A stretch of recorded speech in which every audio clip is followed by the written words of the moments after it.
Godrej properties ने पुणे के Kharadi Wagholi area में करीब 14 एकड़ जमीन खरीद ली है, जहां ये एक प्रीमियम हाउसिंग प्रोजेक्ट बनाने वाले हैं। प्रोजेक्ट से मिलने वाला अनुमानित रेवेन्यू है 4,200 करोड़।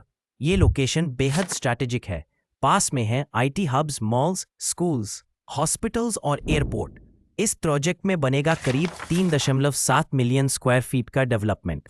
गोदरेज के सीईओ गौरव पांडे ने कहा कि खराड़ी वाघोली आज पुणे के सबसे हाई डिमांड इलाकों में से एक है और ये डील उनकी ग्रोथ स्ट्रैटेजी में फिट बैठती है।